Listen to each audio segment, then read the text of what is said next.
نحمده ونصلي على رسوله الكريم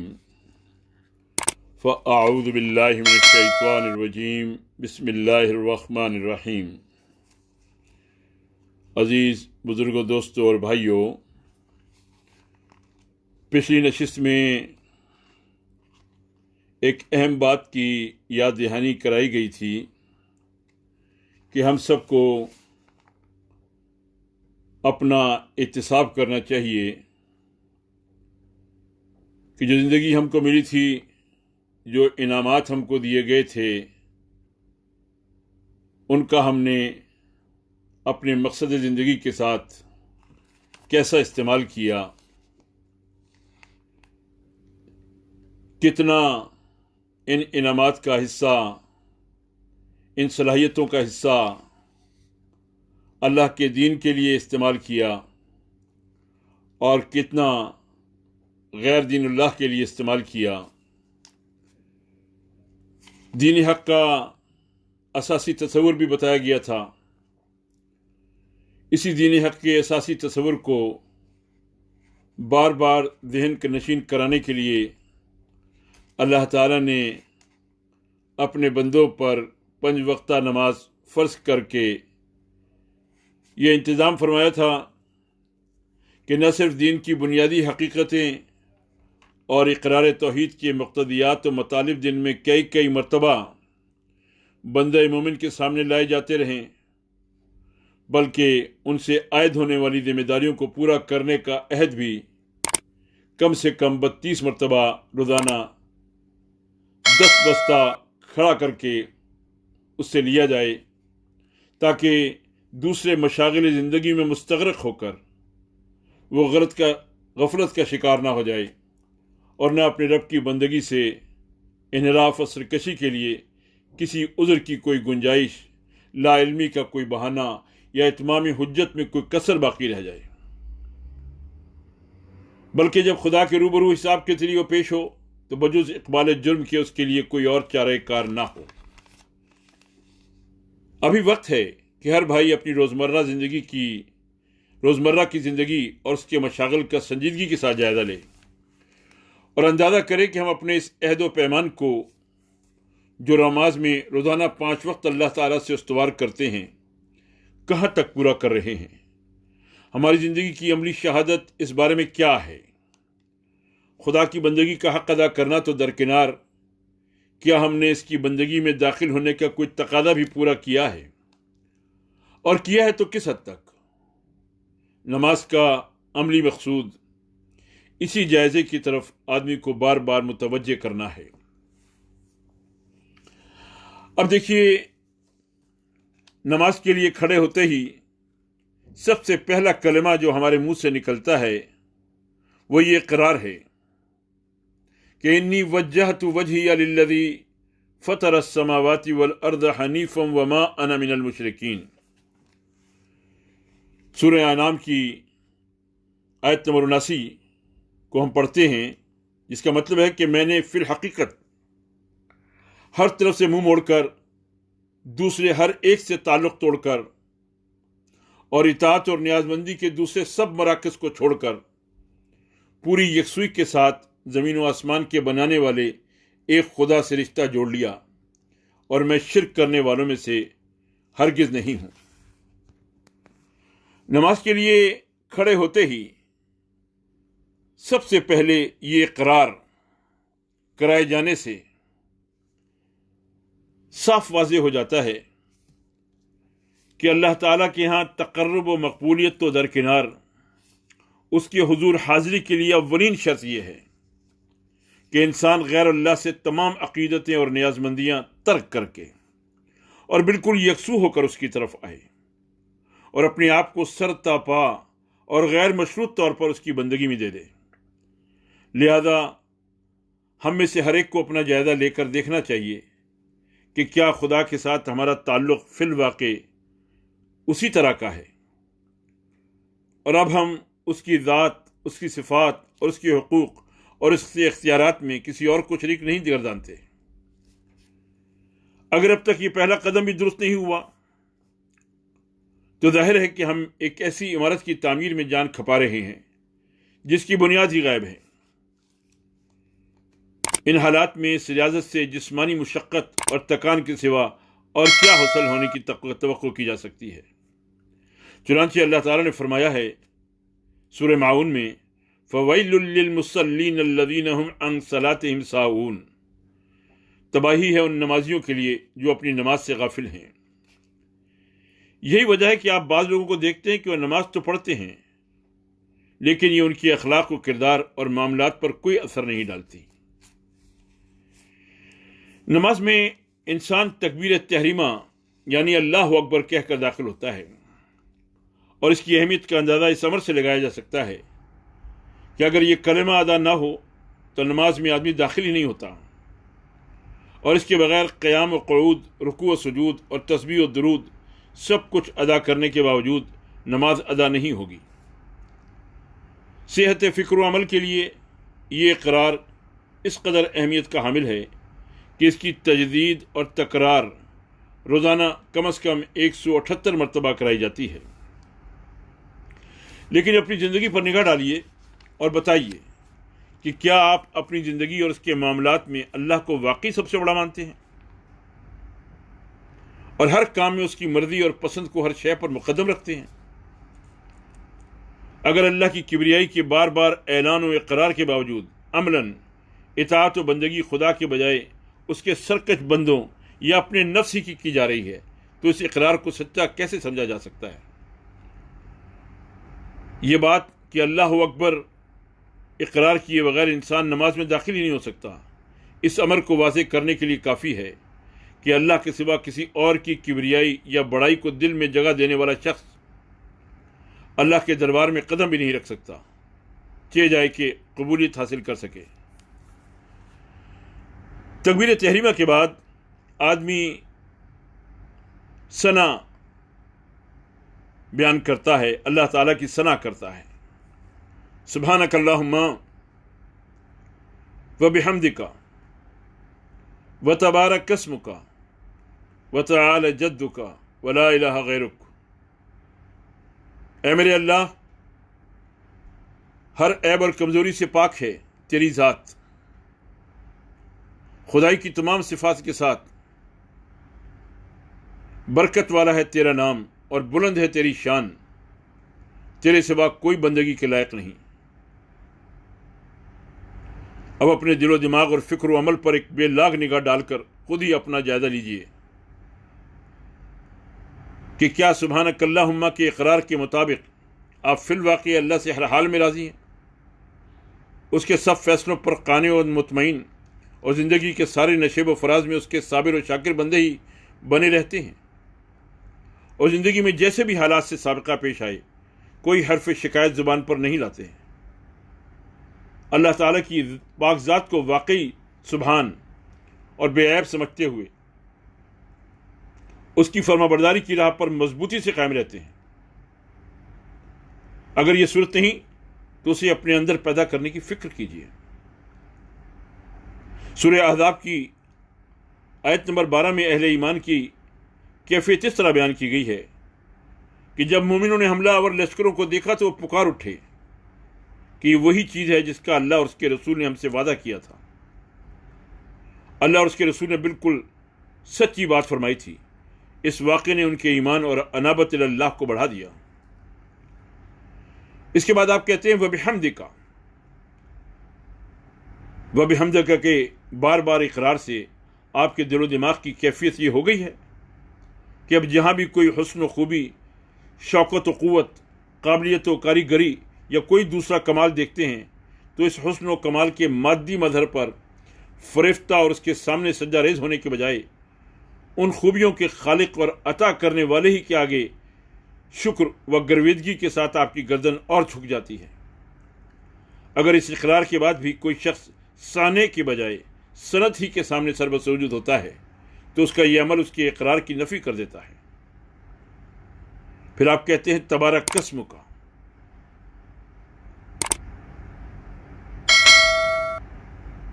تیرا نام اور بلند ہے، وہ تبارک اسمک، اور تیرا نام برکت والا ہے، برکت والا ہے تیرا نام۔ کیا تبارک قسم کا کہنے کے اقرار کے بعد آپ نے اللہ کے سوا ہر دوسرے آستانے عقیدت سے برکات طلب کرنا یا ان کے ذریعے برکات سمجھنا چھوڑ دیا ہے، اور اب صرف اللہ ہی کو تمام خیر و برکت کا واحد سرچشمہ سمجھتے ہیں اور ہر خیر و برکت کے لیے اسی کی طرف رجوع کرتے ہیں۔ اگر آپ کا عمل آپ کے قول کی تصدیق نہیں کرتا تو اس جھوٹی خوشامد سے کھلی اور چھپی سب باتوں کو جاننے والے خداوند عالم پر اس کا کیا اثر ہو سکتا ہے؟ اس کے بعد آپ کہتے ہیں وَتَعَالَ جَدُّكَ، اور بلند ہے تیری شان۔ کیا وَتَعَالَ جَدُّكَ کے روزانہ اقرار نے آپ کو اللہ کے سوا خدائی کے ہر دوسرے دعوے دار سے اتنا بے خوف اور بے نیاز بنا دیا ہے کہ اب کسی اور کا کوئی تزک و احتشام، جاہ و جلال یا مظاہرہ قوت و عظمت آپ کی آنکھوں کو خیرہ، دل کے خوف زدہ اور ذہن کو مروب نہیں کر سکتا، اور آپ کے اندر اتنی ہمت و جرت اور دلیری پیدا ہو گئی ہے کہ راہ حق پر چلنے اور اپنی منزل کی طرف بڑھتے ہوئے کسی مخالف قوت کو خاطر میں نہ لائیں، بلکہ دوسروں ہی کو اپنے عزم و استقلال سے، اپنے عزم و استقامت سے مروب و مسخر کرتے ہوئے دیوانہ وار آگے بڑھتے چلے جائیں کہ ہمارا خدا وہ ہے جس کی شان سب سے بلند و بالا ہے۔ اس کے بعد آپ کہتے ہیں لا الہ غیرک ولا الہ غیرک، کہ تیرے سوا کوئی بندگی کے لائق نہیں ہے۔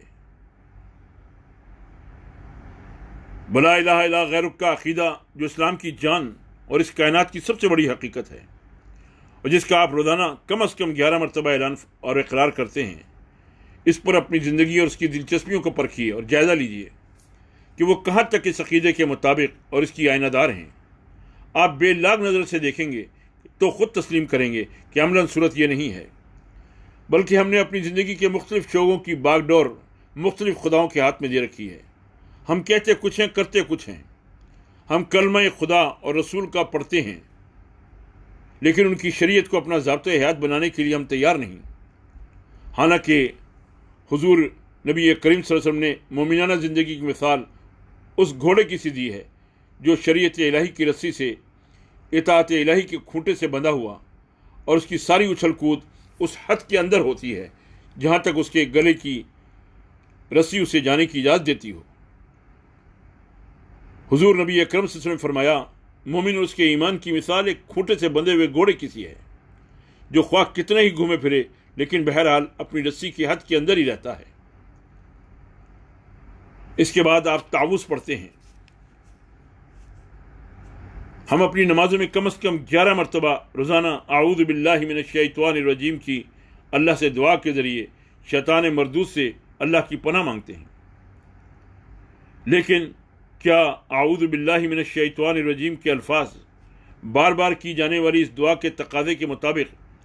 ہم اپنی زندگی کو شیطان کی پیروی اور خدا کی نافرمانی سے پاک کرنے کی کوئی عملی کوشش بھی کر رہے ہیں؟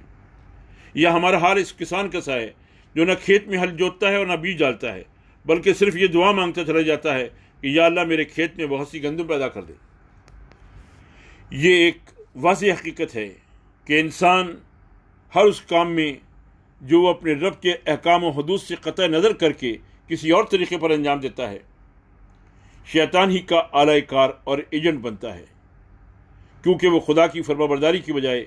اس کی نافرمانی کے طریقے کو دنیا میں رائج کرنے اور معاشرے میں اسے پھیلانے کا ذریعہ بنتا ہے۔ حدیث میں آیا کہ جب کسی شخص کے نیک یا بد اعمال کے اثرات دنیا میں موجود و مترتب ہوتے رہتے ہیں، اس وقت تک برابر اس کے اعمال نامے میں یہ نیکی یا بدی لکھی جاتی رہتی ہے، یہاں تک کہ دنیا میں جو قتل بھی ہوتا ہے اس کا گناہ آدم علیہ السلام کے اس بیٹے کے اعمال نامے میں درج ہوتا ہے جس نے دنیا کا سب سے پہلے قتل کیا تھا۔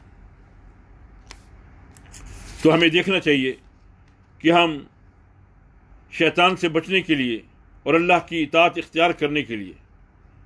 کتنی جد و جہد کر رہے ہیں۔ اس کے بعد ہم سورہ فاتحہ پڑھتے ہیں، اور ثنا اور تعوذ کے بعد سورہ فاتحہ سے پہلے بسم اللہ الرحمن الرحیم کہہ کر سورہ فاتحہ پڑھتے ہیں۔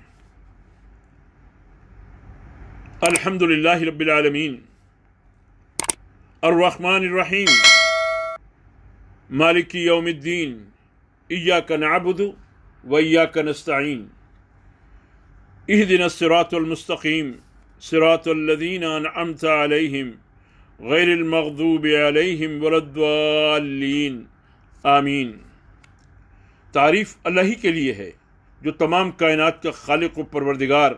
مالک و فرمانروا اور نگہبان ہے، رحمان و رحیم ہے، روز جزا کا مالک ہے۔ اے خدا، ہم تیری ہی عبادت کرتے ہیں اور تجھ ہی سے مدد مانگتے ہیں۔ ہمیں سیدھا راستہ دکھا، ان لوگوں کا راستہ جن پر تو نے انعام فرمایا،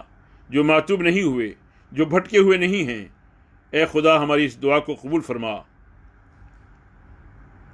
اب سورت کی ایک ایک آیت کے ذریعے دن میں کم از کم 32 مرتبہ روزانہ کیے جانے والے عہد پر اپنی زندگی اور اپنے طرز عمل کا جائزہ لیجیے اور دیکھیے کہ آپ اس کو کہاں تک وفا کر رہے ہیں۔ الحمدللہ کے ذریعے آپ اعلان کرتے ہیں کہ ہر قسم کی حمد و ثنا اور تعریف و ستائش صرف اللہ ہی کے لیے ہے، کیونکہ ساری کائنات اور اس کی ہر شے کا خالق وہی ہے، اور جس کے اندر جو حسن و خوبی بھی ہے ان کا عطا کرنے والا اللہ ہی ہے۔ اس لیے اس اعلان و اعتراف کا تقاضا یہ ہے کہ ہر جلوہ جمال و کمال آپ کا سر نیاز خالق کل کے سامنے پہلے سے زیادہ عقیدت و اطاعت کے ساتھ جھکا دے اور آپ کو اپنے رب کی بندگی و غلامی میں اور زیادہ پختہ کر دے، ورنہ اس اعلان و اقرار کا بار بار اعادہ محض زبانی جمع خرچ سے زیادہ نہیں ہے۔ الحمدللہ کے ساتھ دوسرا اقرار ہم یہ کرتے ہیں کہ وہ رب العالمین ہے، لیکن کیا اللہ کو رب العالمین ماننے کے اقرار نے ہمارے دلوں اور دماغوں میں ایک زندہ عقیدے کی شکل اختیار کر لی ہے، اور یہ عقیدہ واقعی ہمارے ہر قول و عمل اور تمام تعلقات و معاملات میں ہماری زندگی کا رہنما اصول بن گیا ہے کہ اپنے رزق و روزگار کے بارے میں نہ کوئی خوف و خطرہ ہمیں راہ حق سے ہٹا سکتا ہو، اور نہ کوئی لالچ و طمع ہمیں اس راہ سے منحرف کر سکتا ہو، بلکہ ہماری زندگی قالوا ربنا اللہ ثم استقاموا کا مظہر بن گئی ہو، اور اللہ ہی کے رب ہونے کے عقیدے پر ہم مردانہ وار ڈٹ گئے ہوں کہ جب اللہ ہی رب العالمین اور ہم سب کا رب ہے، رزق کے سارے خزانے اس کے ہاتھ میں ہیں، اسی نے سب کو پیدا کیا ہے، وہی پرورش کر رہا ہے، وہی نفع اور نقصان کا مالک ہے، تو اسے چھوڑ کر کسی دوسرے سے کیوں ڈریں؟ کسی اور کی نیاز مندی اور غلامی کس کے لیے کریں؟ سورہ انعام میں ارشاد ہے، اغیر اللہ اتخذ ولیا فاطر السماوات والارض وهو یطعم ولا یطعم۔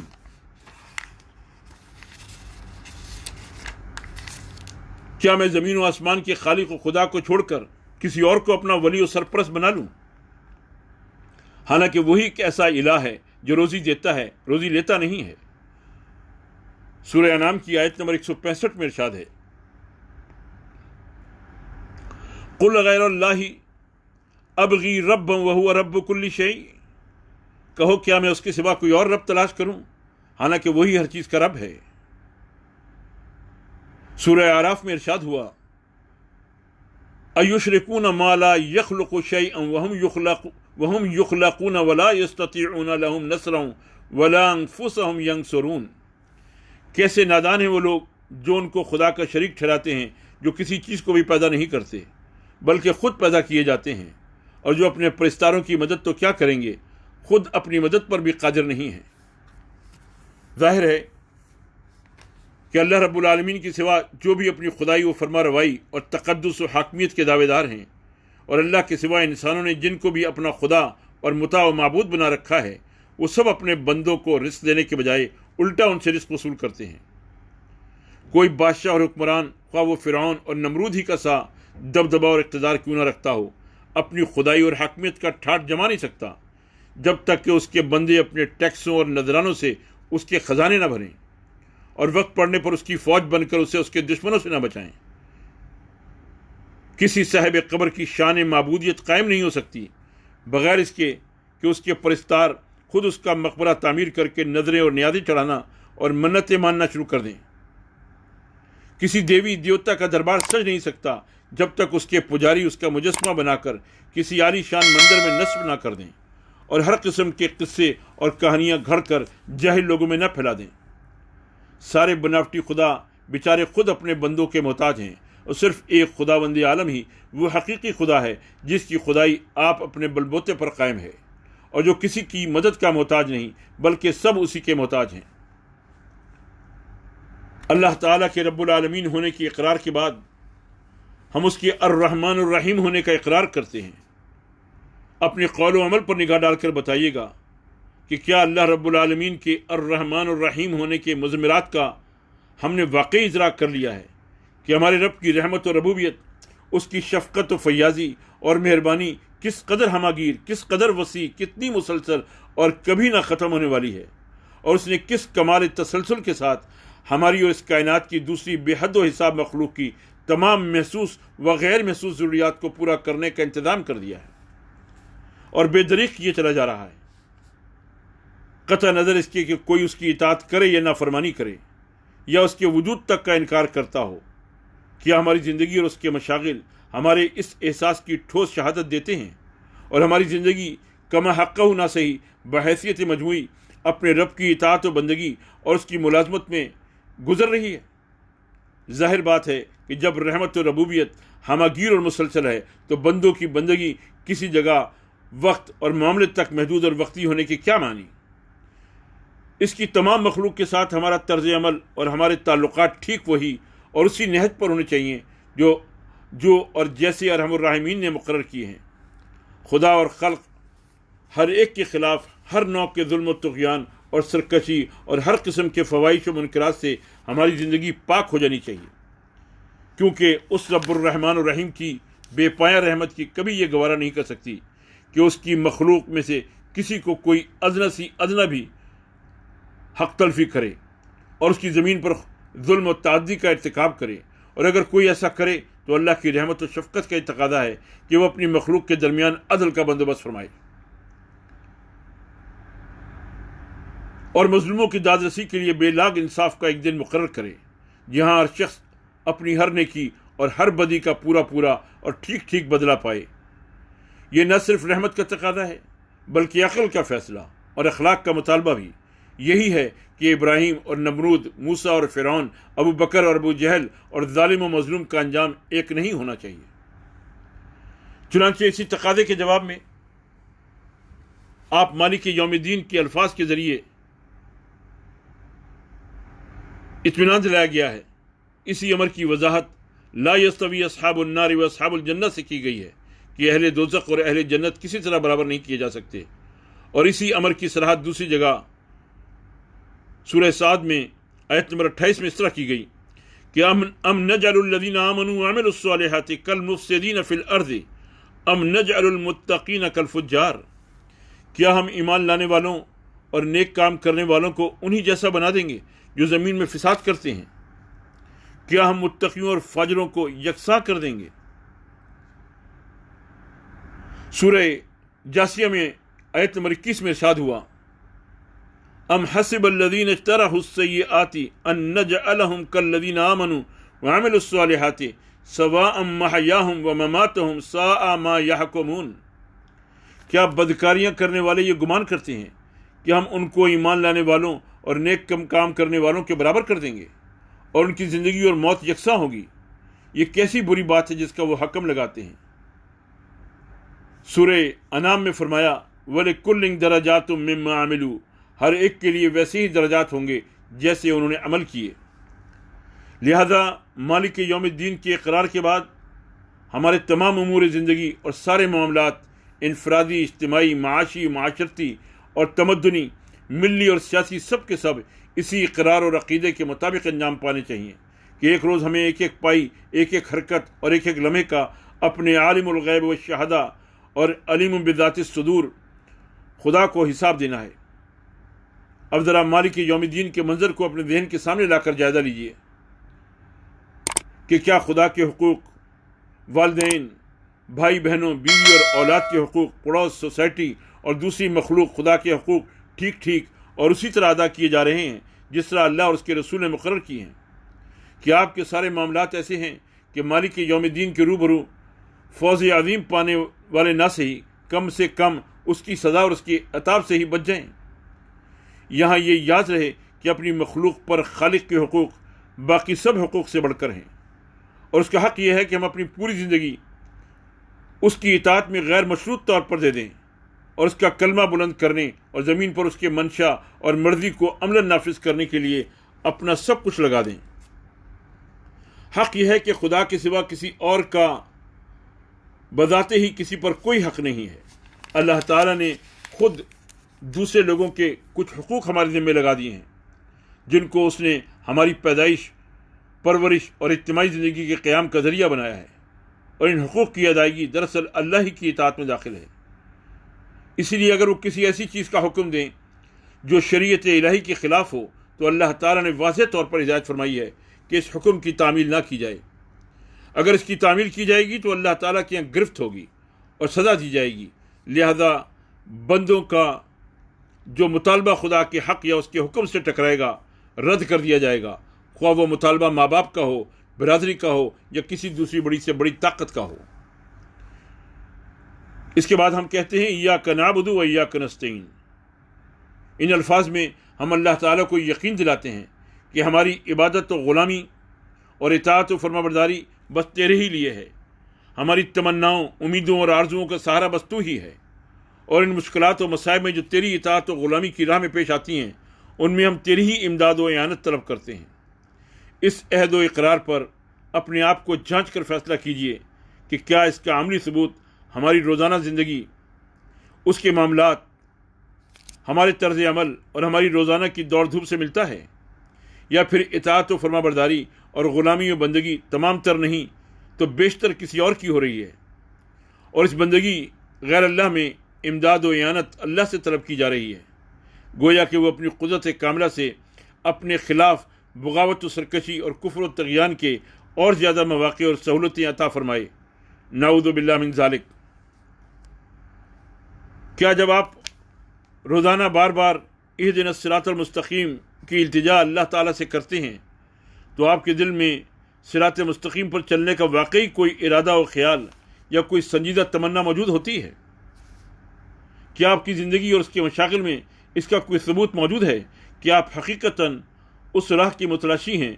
کیا آپ کی قوت و قابلیت، فکر و خیال، جان و مال اور وقت کا کوئی حصہ اس کی تلاش میں صرف ہو رہا ہے؟ جو تھوڑی بہت اور جس قدر معلومات اس بارے میں آپ کو حاصل ہیں، کیا ان کے مطابق کوئی قدم اٹھا رہے ہیں؟ اگر ایسا نہیں ہے بلکہ اپنے تمام ذرائع و وسائل اور ساری قوتوں کا صراط النفس میں لگا رکھا ہے، ایک کافرانہ یا غیر مومنانہ نظام کی گاڑی میں پوری خوش دلی اور اطمینان سے سوار ہیں، اس گاڑی کا بیل بننا آپ کی نظر میں دنیا جہاں کی سعادتوں کے حصول کا ہم مانی ہے، اور اپنی عقل و دماغ کو اس گاڑی کو چلانے اور اس کی رفتار کو تیز کرنے کے لیے وقف کر رکھا ہے، تو کیا اہدنا الصراط المستقیم کے ذریعے اللہ سے آپ یہ چاہ رہے ہیں کہ اپنے سب ضابطوں کو توڑ کر آپ کو ارادہ و انتخاب کی قوتوں سے محروم کر کے اور اینٹ پتھر کی طرح مجبور و محض بنا کر اپنی راہ پر ڈال دے؟ اس بارے میں یہ اچھی طرح سے جان لینا چاہیے کہ حق و باطل کی پیروی کے بارے میں اللہ کا قانون جبر و اکراہ سے کام لینا نہیں ہے۔ لا اکراہ فی الدین۔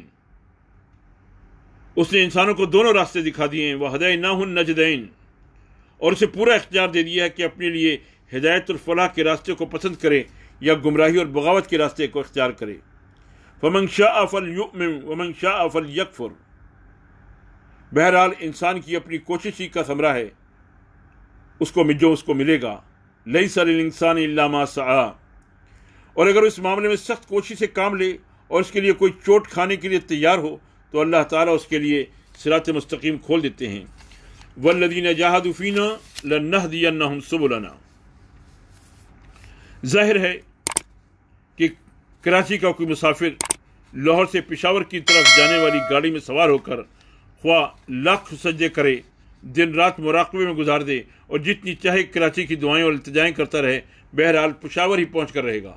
اور اگر راستے میں گرد و پیش اور ملک کے جغرافیے سے ناواقفیت کی بنا پر وہ کسی غلط فہمی میں مبتلا تھا تو منزل پر پہنچتے ہی اسے معلوم ہو جائے گا کہ وہ تو اپنے مطلوب مقام کے بجائے کہیں اور پہنچ گیا ہے، اور یہ غلطی خواہ اس نے کتنی نیک نیتی اور دیانتداری سے کی ہو، نتیجے کے لحاظ سے بہرحال کوئی فرق نہیں ہوگا۔ لیکن یہاں تو معاملہ ہی بالکل برعکس ہے کہ غیر اللہ کی گاڑی جانتے ہوئے اور زبانوں سے اس کا اقرار کرتے ہوئے اس میں سوار ہیں، اس کے بیل بنے ہیں اور اس کے کل پرزے بنانے میں مصروف ہیں اور اس کے لیے تیل مہیا کرنے کے لیے خون پسینہ ایک کیے ہوئے ہیں، اور ساتھ ساتھ زبان سے اہدنا الصراط المستقیم کا ورد بھی جاری ہے۔ حماقت اور بے عقلی کی اس سے آگے بھی کوئی انتہا ہے؟ اگر فی الواقع صراط مستقیم پر چلنے کی کوئی تمنا ہے تو اس گاڑی سے اتریے، اس کو چلانے کی بجائے اس پر بریک لگانے کی فکر کیجیے، اس کے چلانے والوں کو سیدھی راہ کی طرف بلائیے، وہ نہ مانے تو دوسری سواریوں کو اس گاڑی کی غلط سمت سے آگاہ کر کے ان کو اپنے ساتھ بلائیے، تاکہ سب کی اجتماعی قوت اور کوشش سے گاڑی کو صحیح سمت میں موڑا اور چلایا جا سکے۔ اور اگر اس کا امکان نظر نہیں آتا تو پھر جو اور جتنے ساتھی بھی آپ کو ملیں ان کو ساتھ لے کر اس گاڑی سے الگ ہو جائیے، تاکہ اگر اپنی منزل کی طرف بڑھنے کی صورت اور وسائل میسر نہیں ہیں تو کم سے کم اس منزل سے اور دور تو نہ ہوتے چلے جائیں۔ اس راہ کو اختیار کر کے اپنے رب سے راہ راست کی ہدایت اور اس پر چلنے کی توفیق مانگی جائے تو انشاءاللہ وہ یہ راہ دکھا بھی دے گا اور اس پر چلنے کی توفیق بھی عطا فرما دے گا۔ اس کے بعد ہم کہتے ہیں صراط الذین انعمت علیہم غیر المغضوب علیہم ولا الضالین۔ ان الفاظ کے ذریعے اس امر کی وضاحت کی جاتی ہے کہ صراط مستقیم سے ہماری مراد کیا ہے، اور اس کا تقاضا یہ ہے کہ آدمی مغضوب اور ضالین کی روش کو فی الواقع چھوڑ کر ان لوگوں کی راہ پر عملاً چلے اور بڑھنے کی کوشش کرے جن پر اللہ نے انعام فرمایا اور جو نہ معتوب ہوئے اور نہ بھٹکے۔ لیکن اگر یہ حال ہو کہ آدمی عملاً خدا کی نافرمانی کے راستے پر چل رہا ہو اور اس بات کی پرواہ ہی نہ کرے کہ اللہ نے کیا حلال اور کیا حرام کیا ہے، بلکہ اس کے دین کو فرسودہ اور نامکمل عمل قرار دے اور اپنے دل و دماغ، ہاتھ پاؤں اور جان و مال کی قوتیں خدا کے دین کو غالب و نافذ کرنے کی جد و جہد کے لیے وقف کرنے کے بجائے اس کے نافرمانوں کے ہاتھ بیچے اور کرائے پر چڑھائے ہوئے ہو، تو بتائیے ان کلمات کو اپنے رب کے روبرو بار بار 10 بوستہ دہرا کر اس کے ساتھ تمسخر نہیں تو اور کیا کیا جا رہا ہے؟ گویا کہ اللہ تعالیٰ سے یہ کہا جا رہا ہے کہ اگر تیرا زور چلتا ہے تو زبردستی ہمیں اپنی بغاوت و نافرمانی کی راہ سے ہٹا کر ان لوگوں کی راہ پر چلا دے جو تجھے پسند اور تیری انعام کے مستحق ہیں۔ ہم نماز میں کیا پڑھتے ہیں اور یہ اس میں ہم کس طریقے سے اللہ سے عہد باندھتے ہیں اور کس طرح سے ہم یہ وعدہ کرتے ہیں اللہ تعالیٰ سے کہ ہم دین حق پر چلیں گے، ہم اپنے اس عہد و پیمان کو جو نماز میں روزانہ 5 وقت اللہ تعالیٰ سے استوار کرتے ہیں کہاں تک پورا کر رہے ہیں؟ آج ہم نے ثنا اور سورہ فاتحہ کا مطالعہ کیا، بقیہ نماز کے اجزاء کا انشاءاللہ آئندہ نشست میں مطالعہ کریں گے۔ اللہ تعالیٰ ہمیں نماز کی حقیقت کو سمجھنے اور جو عہد اور وعدے ہم اللہ تعالیٰ سے کرتے ہیں اس کو اپنی زندگیوں میں جاری و ساری کرنے کی توفیق عطا فرمائے۔ وآخر دعوانا ان الحمد للہ رب العالمین۔